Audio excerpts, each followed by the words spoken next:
An old man found three abandoned infants on his farm, but when he got closer, he was stunned by something unusual. The sun had just begun to peek over the mountains surrounding the small homestead where George Flint lived, a 70-year-old man who had dedicated his entire life to the land. His face, etched with deep wrinkles and a reserved smile, reflected the wisdom and sacrifices accumulated over decades of hard work. That morning, like so many others, he rose early with Vista, his loyal mutt with bright, watchful eyes that never strayed far from him. The fog still blanketed the fields when George noticed something unusual. Vista, usually calm, suddenly started barking and acting restless, pointing toward a small grove at the edge of his property. "What is it, Vista?" he asked in his raspy voice, following the dog. The air grew colder as they ventured deeper into the grove. Vista darted ahead and stopped near a thicket. That's when a faint cry broke the silence.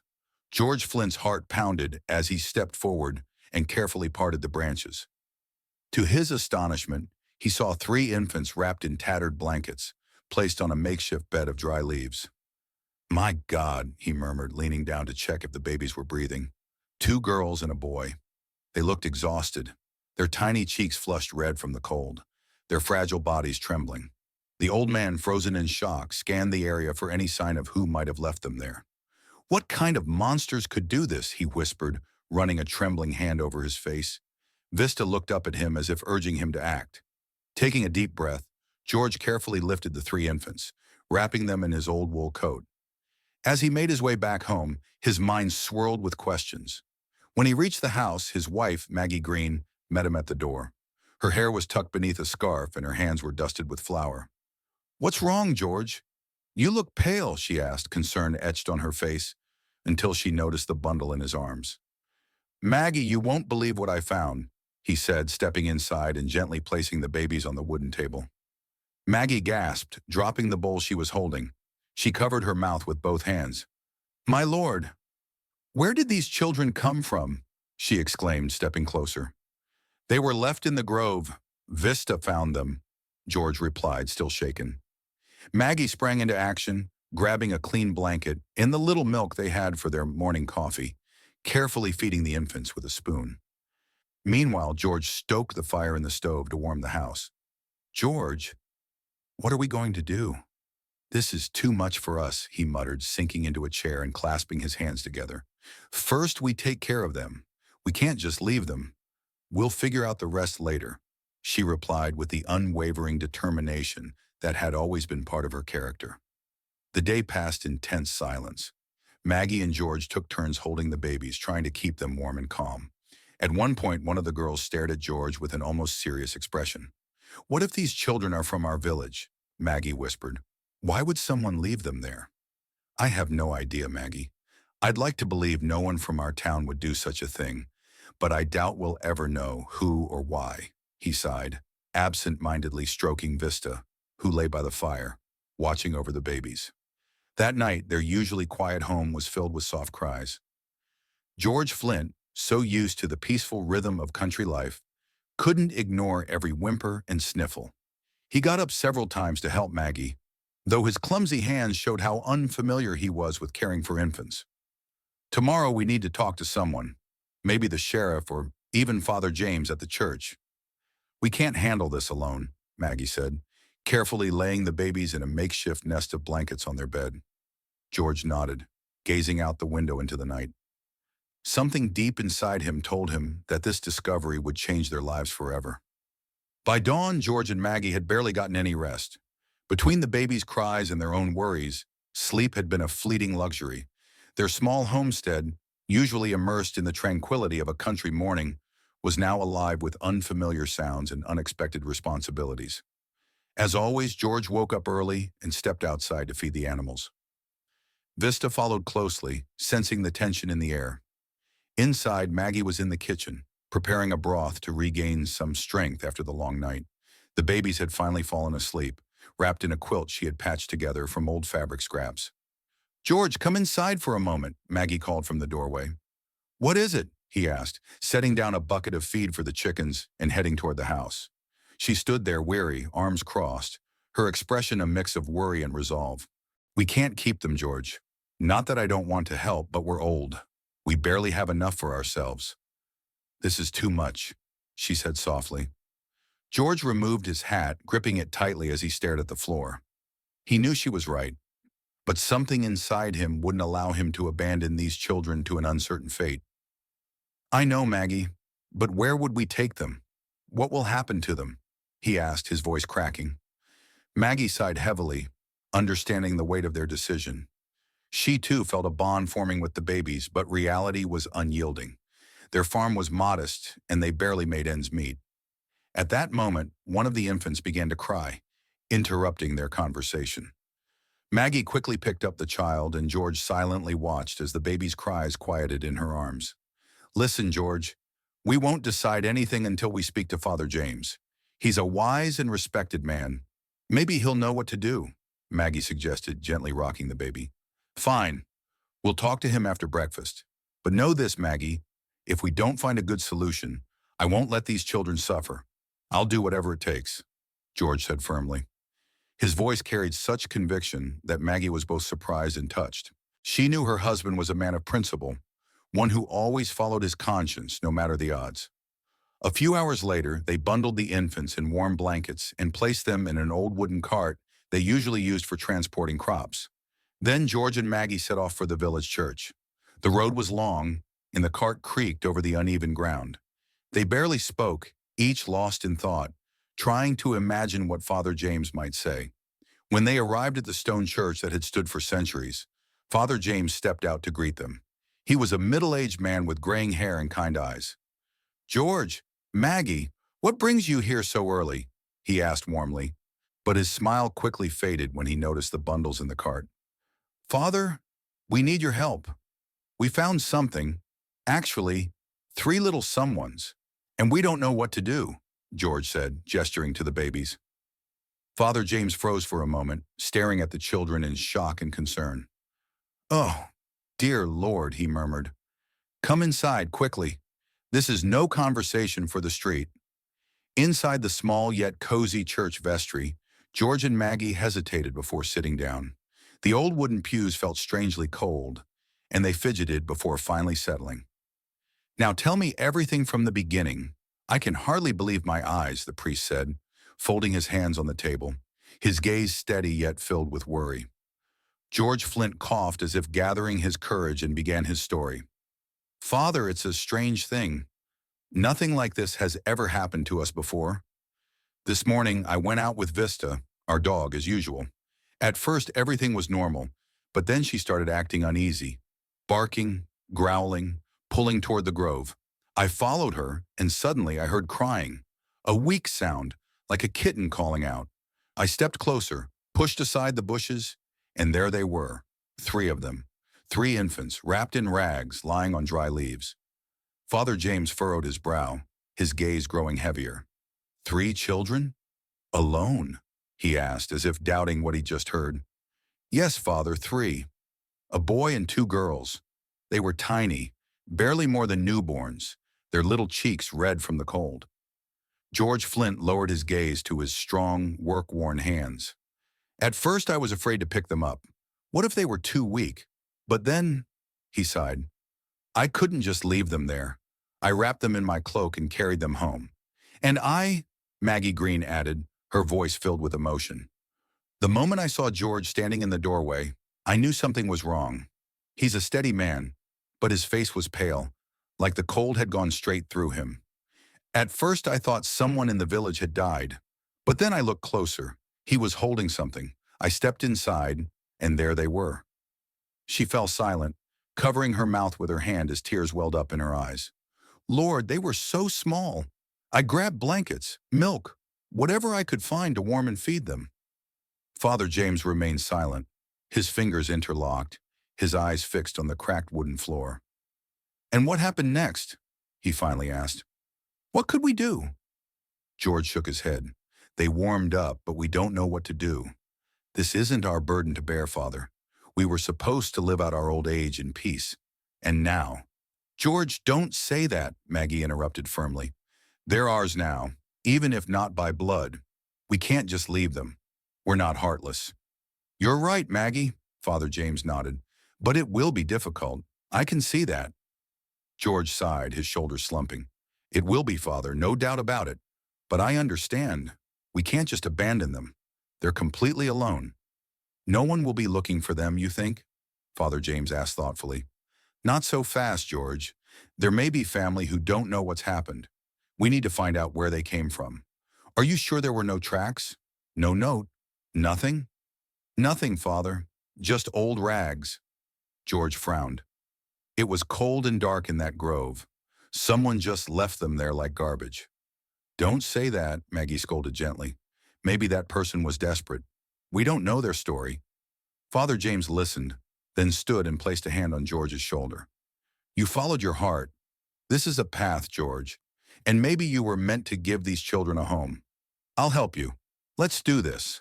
I'll ask around and see if they have any family. If not, we'll talk about what to do next.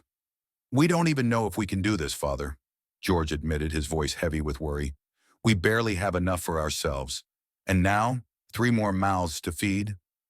I understand your struggle, but God sees your hearts. I believe things will unfold as they should, the priest reassured him.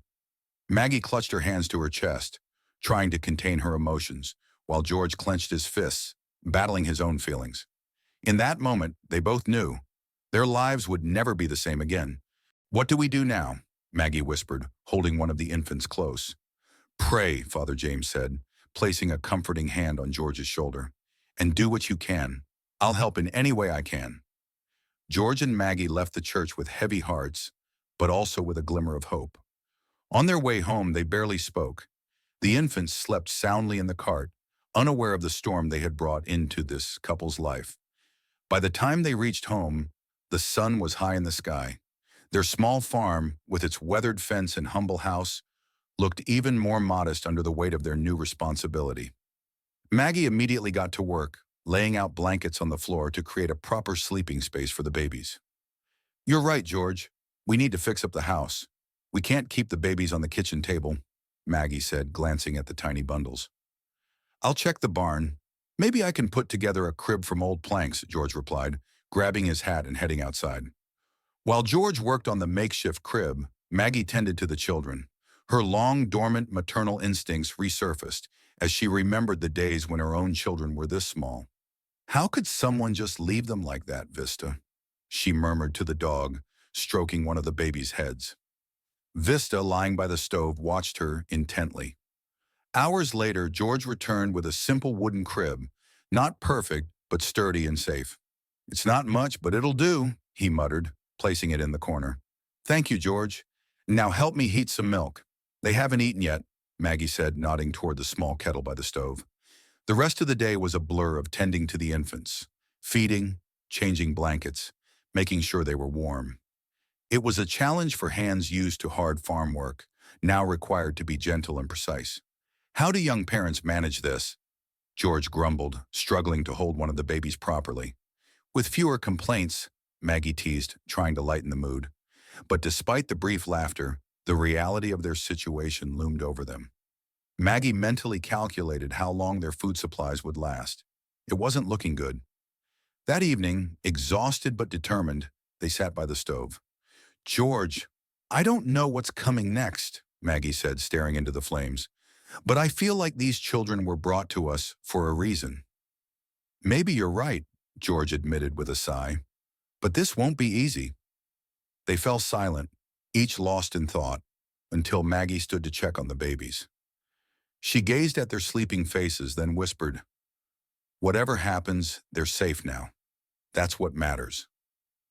The next morning, as the first rays of sunlight touched the earth, Maggie was already busy preparing a modest breakfast. George stepped outside to tend to the animals, but his mind was set on one thing. He needed answers. Maggie, I'm going to see Mason. Maybe he knows something, George said, adjusting his worn-out hat and grabbing his staff. Go, George. I'll stay with the babies. Just don't take too long, Maggie replied, cradling one of the girls in her arms. Vista, as always, followed George. The road to Mason's house was long and uneven, cutting through overgrown brush and dusty trails. As George walked, his thoughts kept circling back to the children. Who was their mother? What had driven her to abandon them in such a place? The more he thought about it, the fewer answers he found. When he finally reached Mason's house, the old man was already sitting on the porch, as if expecting him. "Morning, Flint. What brings you here so early?" Mason's deep voice rumbled like an echo from the past. "Mason, something strange has happened. I need your advice," George replied, settling onto the worn bench beside him. Mason listened intently, his face growing darker as the story unfolded. "This is an unusual matter, Flint," he said after a long pause. "I've heard of a woman, Audrey. She lived in the woods near your land. A young woman, but very lonely." George hesitated for a moment, trying to recall anything about Audrey. "I didn't know her, but if those are her children, why did she leave them in the grove? What happened to her?" "No one really knows," Mason sighed. "She avoided people. Maybe she just had no one to turn to. But be careful. People love to gossip, and they might not understand why these children are with you now." Mason's words made George think. He thanked the old man for his advice and headed back home. But his mind was now filled with new questions. Who was this woman? Were these truly her children? And most importantly, what should they do next? When he got home, George shared what he had learned with Maggie. She listened silently while continuing to feed the infants. "Audrey, I've never heard that name, but if she lived so secluded, it's not surprising," Maggie said. "Maybe Father James knows something more. He's always aware of what happens around here." "Maybe, but what Mason said worries me. People love to talk, and rarely about anything good. We need to be ready for the rumors." George sighed heavily. Maggie said nothing, but her face darkened. She knew that in a small village, gossip spread quickly, and not everyone would look at them with understanding. That evening, Maggie decided to visit the village and talk to their neighbor, Nancy Smith, an old woman with an excellent memory. If anyone knew details about Audrey's life, it would be her. "Nancy Smith, hello. May I ask you something?" Maggie said, stopping by Nancy's house. "Maggie, is something wrong?" Nancy asked, surprised. "Do you remember a woman named Audrey? I heard she lived alone somewhere near the forest." Nancy's face changed immediately. "Audrey? Yes, I remember. Poor girl. Her family rejected her because well, let's just say she didn't fit their standards. She left home and settled in an old cabin near the woods. Sometimes she would come to the village to sell herbs. She was quiet, but you could tell she had a hard life," Nancy said with a hint of sadness in her voice. "What happened to her?" Maggie asked carefully. "I don't know for sure. People say she was expecting a child, but after that, no one ever saw her again. Maybe life just broke her," the old woman sighed, shaking her head. Maggie returned home with a heavy heart. Over dinner, she told George everything she had learned. "That explains a lot," George said after a long pause. "If Audrey really was their mother, then these children are completely alone now." Maggie looked at the babies sleeping in their makeshift cradle. "George, no matter what, we have to take care of them. We don't have much, but we can't just abandon them," she said firmly. "I know, Maggie, I know," George replied quietly, gazing at their tiny faces, barely visible in the dim lamplight. The next morning, George and Maggie decided to visit Father James again. Their situation was becoming more complicated, and the answers they sought could change everything. George hitched up their old horse, placed the 3 babies on a blanket in the cart, and set off for the village with Maggie. The road was dusty, the cart creaked with every bump, and Vista, as always, ran alongside, loyally guarding her owners and the children. George and Maggie remained silent, each lost in thought. When they finally arrived at the church, Father James was already waiting for them at the entrance. "Good morning, George, Maggie," he greeted them warmly. "Come in. I believe I have some news for you." They stepped inside and settled into a small room within the church. The infants were peacefully sleeping in a basket Maggie had brought. "I looked into Audrey's past," Father James began, sitting across from them. "She had a difficult life. She came to this area a few years ago, hoping to start anew, far from those who had rejected her. Her family disowned her because she became pregnant out of wedlock. Audrey was a proud girl and didn't want to ask for help, even when things got tough. She lived alone in an old cabin by the woods." Maggie clutched her hands tightly to her chest as she listened. while George furrowed his brows. What happened to her? Why did she abandon the children? George asked, his voice hoarse with emotion. Father James lowered his gaze as if gathering his thoughts. Audrey passed away shortly after giving birth. Some say it was from exhaustion and weakness. Before she died, she left a letter with an old woman who lived nearby. That woman gave it to me when I started asking questions. I think you should read it. The priest pulled an old yellowed envelope from his bag and handed it to Maggie. She took it with trembling hands, carefully opened it, and began to read aloud. To whoever finds my children, if you are reading this, it means I am gone. I love my babies more than life itself, but I had no strength to give them what they needed. Please take care of them. Their names are Catherine, Jacob, and Jessica. They are my little miracles, and they deserve love and happiness. I ask only one thing. Please let them know that they were loved, even if I can't be there. Maggie's voice broke, and tears filled her eyes. George stared at the floor, his lips pressed tightly together. So it's true, he whispered. These children are Audrey's legacy. She loved them, but couldn't make it. Father James nodded. I know this is difficult, George, but these children didn't come to you by accident. Maybe this is your purpose, your calling, to give them a home and a family. George took a deep breath and looked at Maggie. In her eyes, he saw the same emotions he felt, deep sadness, but also a determination to fight. We can't abandon them, Maggie. We promised ourselves we wouldn't let these children suffer. If Audrey entrusted them to us, then we must take care of them, George said firmly. Maggie wiped her tears and nodded. You're right, George. We can't leave them. We don't have much, but we have the most important thing. Love. Father James smiled approvingly. I'll help you however I can. If you need food or support, come to the church. And remember, you are not alone. On the way home, George and Maggie rode in silence, but their hearts were filled with resolve. When they returned, Maggie tucked the babies into their new crib, and George sat on the porch, gazing into the distance. Vista lay beside him, resting her head on her paws. You know, old friend, George murmured, stroking her fur. Sometimes life tests us in ways we never expected. But maybe that's what gives us purpose.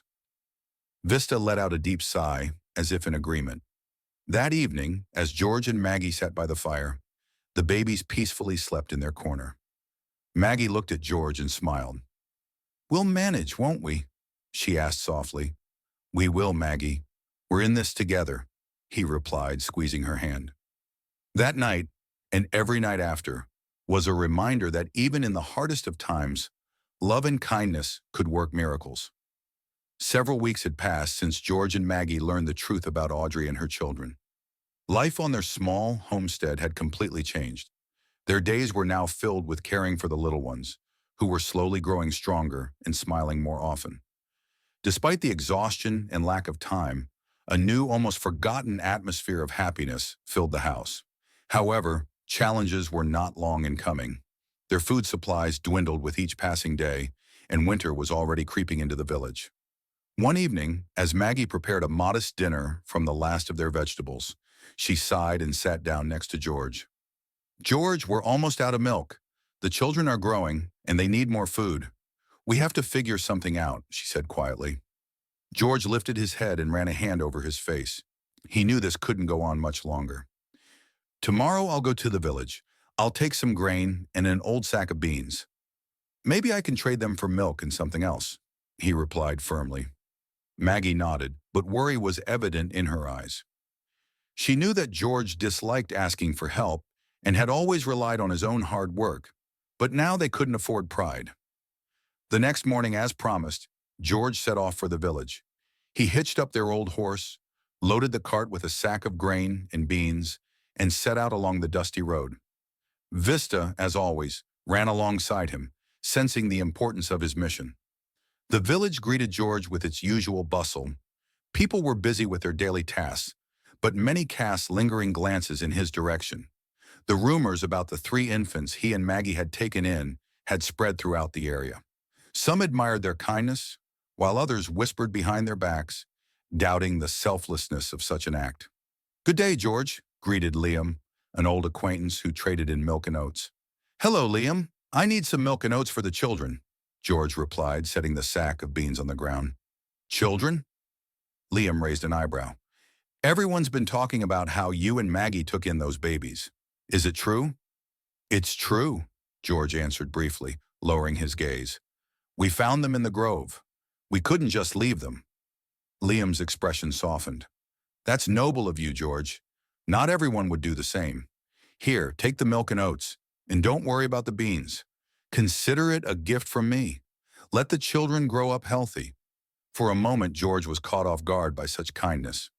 Thank you, Liam. You have no idea how much this means to us, he said with sincere gratitude. When George returned home, Maggie met him at the doorstep.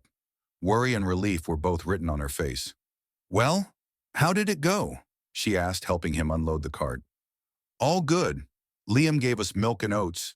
Seems like not everyone in the village is against us, he said, handing her a large jug of milk.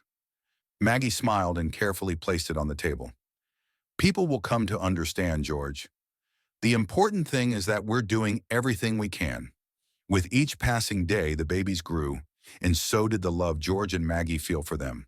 Once reserved and quiet, George found himself laughing and playing on the floor with the children. Maggie, whose heart was once again full of motherly tenderness, sang them lullabies at night. One evening, as they sat by the fire after a long day, George suddenly spoke. Maggie, have you ever thought about how our lives would have turned out if we hadn't found these children? Maggie paused for a moment, then softly replied, I suppose our home would have remained as empty and cold as before. These children are a gift, George. Yes, it's not easy, but they've given us something we never even dreamed of. Joy and hope. George nodded, staring into the fire. You're right, Maggie. We'll make it. For them. That night, as Maggie tucked the babies into their handmade cradle, she gazed at their sleeping faces and whispered, You're not alone. We'll always be here for you. Winter had fully set in, covering the land with a white blanket. Their little homestead, standing on the outskirts of the village, seemed even more isolated. The crackling of firewood in the stove became a familiar sound, filling the house with both warmth and comfort. Catherine, Jacob, and Jessica were growing quickly. Their laughter, babbling, and tiny footsteps filled every corner of the home, transforming it into a place of true belonging. One early morning, George stepped outside to fetch firewood. His eyes fell on a set of footprints leading from the gate to the porch. Vista, sensing something unfamiliar, let out a low growl. What is it, old girl? George murmured, patting the dog. He opened the gate and saw a small bundle left on the porch. It was a basket containing a modest package of food and a scrap of paper. Unfolding the note, George read, For the children. May they grow up healthy. Not all people are bad. George stood there for a long moment, staring at the note before finally picking up the basket and bringing it inside. Maggie, look. Someone from the village left this for us, he said, setting it on the floor. Maggie, holding Jessica in her arms, looked at him in surprise. Did someone really help us? She whispered, examining the small supply of flour, sugar, and a couple of apples. Not everyone judges us, Maggie. Some people understand, George replied, his voice filled with gratitude. From that day on, neighbors began visiting more often. Some brought milk, others a warm blanket or vegetables. Even those who had once whispered behind their backs now looked at the elderly couple with respect, recognizing the weight of the responsibility they had taken on. One day when the sun had melted part of the snow, Father James appeared at the homestead again. He arrived on horseback, his figure standing out against the snowy fields. Hello, George, Maggie, he greeted, dismounting with a warm smile as he approached the porch. Come in, Father James. Step inside where it's warm, Maggie invited, brushing flour from her hands. Father James entered the house and sat down at the table, warming his hands by the stove. I have news for you, he began, his voice serious. I continued searching for information about Audrey's family. Some distant relatives have been found, and upon learning about the children, they have expressed a desire to come. Silence filled the house. Maggie froze in place, while George slowly set his mug down on the table. What did you say, Father? They want to take the children? Maggie finally asked, her voice trembling. They want to see them, the priest clarified, but the decision remains yours. You have become parents to these children, and no one has the right to take them from you without your consent. Maggie sat down next to George, and they exchanged a look. In their eyes there was everything: fear, pain, and determination. "Father," George spoke, his voice hoarse, "we don't want to deprive the children of their relatives if they truly want to care for them. But we won't just hand them over. We must be sure they will be treated with love." "You're right, George. I'll talk to them and arrange a meeting. But remember, you have already done more for these children than anyone else," Father James said as he stood up. The next few days were filled with anxiety for George and Maggie. The thought of losing Catherine, Jacob, and Jessica tore their hearts apart. George spent sleepless nights sitting by the fire, staring into the flames, while Maggie, tucking the children in, prayed softly. "George, if these people truly love them, wouldn't it be better for the children?" she asked one night, sitting beside him. "Maybe, Maggie, but I'm not sure. We need to see them for ourselves," he answered firmly. On the appointed day, George and Maggie stood at their doorstep, holding hands. A wagon pulled up to their gate, and from it stepped a middle-aged man and woman. They looked respectable, but their faces were stern and unfamiliar. "Hello," the man said as he approached them. "My name is Andrew, and this is my wife, Catherine. We are Audrey's distant relatives. We heard about the children and would like to see them." Maggie and George silently nodded and invited them inside. Catherine walked over to the cradle and stared at the sleeping babies for a long time until her eyes filled with tears. "They look so much like Audrey," she whispered. "And what do you intend to do?" George asked directly, his gaze unwavering. "We would like to take them with us. We have a home, and we can provide them with everything they need," Andrew replied. "Everything except the love they have already found here," Maggie said softly, not taking her eyes off the children. A heavy silence filled the room. Andrew and Catherine exchanged glances as if unsure how to respond. "Think carefully. These children are no longer alone. We will fight for them, if necessary," George said firmly.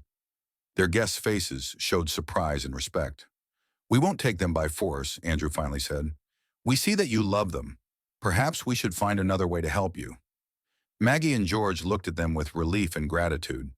Those words were the first sign that their decision to keep the children was the right one. After Andrew and Catherine left, the house was once again filled with silence, broken only by the gentle breathing of the sleeping babies. George sat at the table, resting his hands on his knees while Maggie sat beside him, as if afraid to disturb the fragile peace. "What do you think, George?" she asked softly. "I think they weren't bad people, but I saw it in their eyes. They want to help, but not out of love for the children. Maybe out of guilt or duty," he answered thoughtfully, gazing at the fire. "You're right," Maggie nodded. "But now I'm at peace, and these babies will stay with us. I can feel it." Days passed and life on the farm returned to its usual rhythm. George and Maggie worked as always, but now each day was filled with new joys and concerns. Catherine was quiet and observant. Jacob was curious and brave. And Jessica was a mischievous little troublemaker, always finding adventure in every corner of the house. One early morning, as usual, George went outside to feed the animals. When he returned to the house, he was greeted by the cheerful laughter of the children. Maggie sat on the floor, surrounded by the three little ones, who were reaching for the wooden toys George had made from scraps of old wood. "Look at them, George," Maggie smiled at her husband. "Who would have thought our home was ever this quiet?" George sat down beside them and picked up Jacob. "Our hands didn't know this kind of work, but our hearts, they knew," he said, tossing the boy into the air and smiling at his bright laughter. Time flew by. Spring brought warmth along with new tasks. George and Maggie worked in the garden while the children played nearby, watched over by Vista, who considered herself their second parent. One afternoon, a wagon approached the farm. George immediately recognized Father James stepping down with a sack in his hands. "Good afternoon," he greeted them, walking up to the porch. "I've brought something for you from the parishioners. People see you differently now. They want to help." Father James handed over a sack of flour and several bundles of warm clothes for the children. "Thank you, Father," George said quietly, accepting the gift. "We never expected anyone else to support us." "Not everyone understands good deeds right away, George, but your example has shown that love can do a lot. People are learning from you," Father James replied warmly. Maggie smiled, holding Jessica in her arms as the little girl curiously observed the visitor. We don't expect rewards or gratitude. These children are our joy and our purpose, Maggie added. And that is the most important thing. Father James nodded, blessing them. With each passing day, George and Maggie became more certain that fate had not brought Catherine, Jacob, and Jessica to them by chance. Their home, once filled with silence and loneliness, was now full of life and laughter. One evening, as the sun set behind the hills, George and Maggie sat on the porch, watching the children play in the grass. Look at them, Maggie. It feels like they've always been here, like they're a part of us, George said with a smile. That's because they are, George. We took them into our hearts, and they became ours, Maggie replied, squeezing his hand. And in that moment, as the last rays of sunlight disappeared behind the hills, George and Maggie knew their home would never be empty again. Three little miracles had given their lives a meaning they once thought was lost forever. Summer arrived, painting the land in bright greens and golden hues. The farm was bustling with activity. Now that the children had started crawling and trying to take their first steps, the days flew by in an instant. George built a small fenced area near the house so Catherine, Jacob, and Jessica could play safely in the fresh air, while Maggie watched with delight as they discovered something new every day. "George, look at Jessica!" Maggie exclaimed, standing by the window and pointing outside. Jessica, covered in dirt, sat by the garden bed, proudly holding up a bunch of fresh carrots. "What a little rascal she's growing into," George chuckled, stepping onto the porch. "Hey, little farmer, leave some for the rest of us." Jessica burst into laughter, while Vista, as always, followed closely behind, as if afraid she would cause even more trouble. Meanwhile, in the village, people's attitudes toward George and Maggie had completely changed. Where once they were gossiped about, now many came to the farm with gifts. Some brought milk, others fresh bread or old children's clothes. "This is for the little ones, Maggie," said their elderly neighbor Amanda, handing over a basket of eggs. "You've done so much for these children. It would be a sin not to help." Maggie accepted the gifts with gratitude, still not used to such attention. "Thank you, Amanda. May God bless you," she replied sincerely. "God has already blessed you, Maggie. He brought a miracle into your home, and we all see it." The old woman smiled before heading back. With each passing day, the children grew more attached to George and Maggie, and they in turn could no longer imagine life without them. George, once stern and silent, could now spend hours sitting on the porch, holding Jacob on his lap and telling him about working in the fields. "You'll see, Jacob. When you grow up, you'll be strong and hardworking, and this land will provide for you just as it provided for your grandmother and me," he said, gesturing toward the vast fields stretching out before their home. Meanwhile, Maggie sang lullabies to Catherine and Jessica, or taught them simple words. She marveled at how the little girls, once helpless infants, began to babble their first words and mimic each other. "Look, George!" Catherine said. "Mama!" Maggie exclaimed one day, full of excitement. George lifted his head from his work and smiled. "And you were afraid they'd forget us. We're everything to them now." One evening, as the sun was setting, George and Maggie sat under a large old tree, watching the children play in the grass. "Do you think Audrey sees them from somewhere?" Maggie asked quietly, her eyes never leaving the children. "I think she does, and I think she's proud," George replied. "She left them in our care. We did everything we could. We gave them a home and a family. What if we hadn't found them, George? What would have happened to them?" Maggie asked, squeezing her husband's hand. "I don't know, Maggie, and I don't even want to think about it. Fate brought them to us for a reason. They gave us something we hadn't even realized we were missing. A reason to keep going," he said, gazing at the golden sky. Maggie smiled and leaned against his shoulder. "You know, George, despite everything, I'm happy. We may not be young, we may not be rich, but we have them, and that's enough." "Yes, Maggie, they are our family, and family is the most important thing in life," he said softly, watching the three little children run toward them, laughing. Years passed in the blink of an eye. Catherine, Jacob, and Jessica were no longer helpless babies. They grew up, filling George and Maggie's home with joy and purpose. Despite his old age, George continued working the land, while Maggie took care of the house and the children, who had already started helping around the farm. "Catherine, Jessica, bring some water from the well," Maggie called one morning as the sun began to rise. "Got it, Grandma." Catherine's cheerful voice rang out as she ran ahead with a bucket, followed closely by Jessica, trying not to fall behind.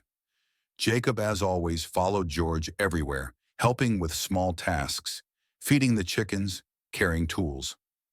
"Grandpa, can I try fixing the fence myself?" he asked one day with a serious look. "You're still too young for that," George chuckled, patting his grandson on the shoulder. "But if you want to help, here's a hammer. Time to learn." "I'm strong like you, Grandpa," Jacob declared proudly. George laughed, but his eyes shone with pride. The children filled their home with life, and their love reminded George and Maggie that all their sacrifices had been worth it. One evening, as the sun dipped below the horizon, a woman appeared on their doorstep. It was Catherine, a distant relative of Audrey, who had visited years ago. "Good evening," she said softly. "Hello, come on in." George invited her in, noticing a new warmth and respect in her gaze. "I wanted to see the children and thank you. Back then, I didn't understand what you took upon yourselves. But now looking at them, I see that they couldn't have found a better home than yours," Catherine said, watching the children play in the grass. Maggie smiled as she watched them. "They're ours, not by blood, but by love. Audrey entrusted them to us, and we will love them always." "I believe you," Catherine nodded. "And if you ever need help, know that you have support." Her words touched George and Maggie deeply. After she left, Maggie looked at her husband. "See, George? They finally understand," she whispered. "Yes, Maggie. But the most important thing is that we've always known," he replied, looking toward the horizon where the sun was setting behind the hills. Many years passed. Catherine, Jacob, and Jessica grew up, each finding their own path in life. Catherine became a teacher in the village. Jacob inherited George's love for the land and continued working on the farm. Jessica, always adventurous, moved to the city, dedicating her life to helping the poor and needy. One warm summer day, the three grown children returned to the farm to visit their elderly adoptive parents. George and Maggie sat on the porch. Their hair had turned completely white, and their faces bore deep wrinkles, but their eyes still shone with kindness. "Grandma! Grandpa!" Jessica's voice rang out as she ran to hug them tightly. Behind her, Catherine and Jacob followed, carrying baskets filled with treats and gifts. "We missed you so much," Catherine said, kissing Maggie on the cheek. "And we waited for you every single day," Maggie replied, wiping away a tear. Later, gathered around a table under the big tree, the whole family laughed as they reminisced about the past. George looked at them and suddenly said quietly, "You were a gift from fate. We didn't give you wealth, but we gave you a home and love." "And that's the greatest gift of all, Grandpa," Catherine replied, squeezing his hand. That night, under a sky full of bright stars, Maggie and George sat together on the porch in silence, gazing at the heavens. "Do you think Audrey is proud of us?" asked Maggie.